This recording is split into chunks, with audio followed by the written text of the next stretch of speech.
Today I'll show and explain how to properly configure all reflow zones. In this video we will go over the reflow temperatures of both leaded and lead-free solder pastes. You will learn what happens in each zone of reflow oven and how to build correct soldering profile. Zones 1 and 2 preheat. The first and second zones in every oven provide uniform preheating. For leaded soldering pastes, temperatures reach up to 150–160 degrees of the Celsius. For lead-free soldering pastes, up to 170–180 degrees of the Celsius. The total time through zones 1 and 2 is about 2 minutes or 120 seconds. You will see this information summarized in comparison table on the screen. Zone 3 – Stabilization zone. In this zone, all components, small and large, and PCB board must reach the same temperature, about 165 degrees of the Celsius for leaded soldering pastes and 200 degrees of the Celsius for lead-free soldering pastes. Recommended time for third zone from 18 to 120 seconds. This is also where soldering flux activation occurs. Soldering flux activation is a chemical process where salts and activators in soldering pastes remove oxides from pad surfaces and component lids. The reaction happens within a specific temperature range, right here in third zone. The activity level of soldering fluxes is defined by its classification: Rho 0, Rom 0, Rho H 0 meaning low, medium or high activity. The stronger the flux, the more oxide it can remove, but the more aggressive it residues. If you are using old or oxidized components, a low activity flux like a Rho 0 might not be enough. In that case, you may need to use a more active flux like a Rom 0, or it is better to buy new components and order new PCBs. Very important notes: PCBs soldering with medium and high activity soldering fluxes must be properly cleaned after reflow, otherwise residues can cause corrosion. I have made a separate video about soldering flux residues and corrosion, the link in description of this video and here. The goal of the third zone, stabilization zone, is thermal equalization. Even large components and inner copper polygons must reach the same temperature, around 165 degrees of the Celsius for leaded soldering pastes and 200 degrees of the Celsius for lead-free soldering pastes. At this point, solder paste has not yet melted. This allowed time to remove oxide layers, ensuring good wetting and metal bonding between the solder and PCB pads. Leaded soldering pastes like a Stan 63, Plumber 37 start melting at 183 degrees of the Celsius. They are eutectic, meaning a sharp melting point. Lead-free soldering pastes like SAC 305 start melting from 217 and go through a transition range called the mushing zone, typically 4 degrees wide. This is critical zone.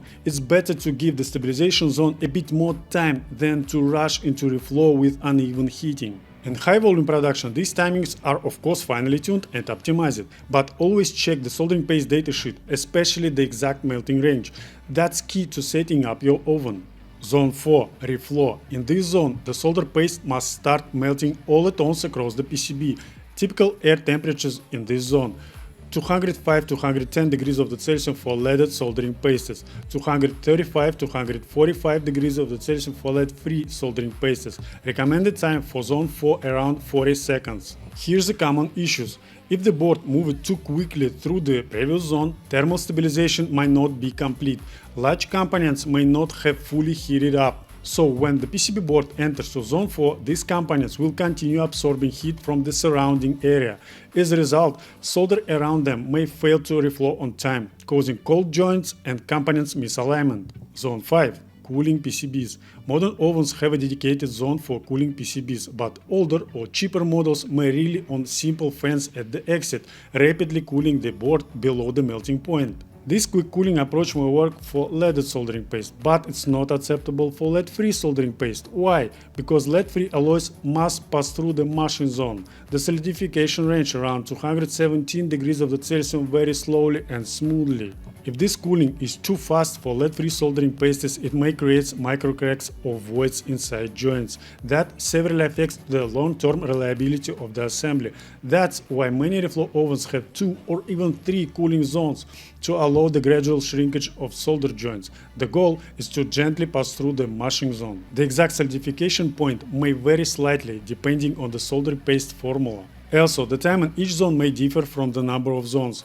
Modern reflow ovens have even 12 zones, but their essence is the same: an increase in the number of zones and made for a smoother adjustment of the main processes of preheating, temperature stabilization zone, reflow zone and cooling zone.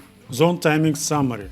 Each zone has differing timing depending on PCB design, components mass, and soldering paste type. Zone 1 preheating 60 seconds, maximum 3 degrees per second. Zone 2 preheating 60 seconds, maximum 3 degrees per second. Zone 3 stabilization and flux activation from 18 to 120 seconds, 3 degrees per second. Zone 4 reflow from 30 to 40 seconds, but no more than 60 seconds, speed 3 degrees per second. Zone 5 cooling, a smooth transition through 217 degrees of Celsius for lead-free soldering paste must be carrying out of the cooling rate of up to 4 degrees per second to avoid thermal shock. I would like to remind you that every time after setting up the reflow oven profile in software, it is necessary to check the actual temperatures inside reflow oven using a thermal profiler device. Thank you for watching. Write a comment, like this video and subscribe to my YouTube channel. In description of this video you can find links to my Instagram and to my website with soldering fluxes and electronics consulting.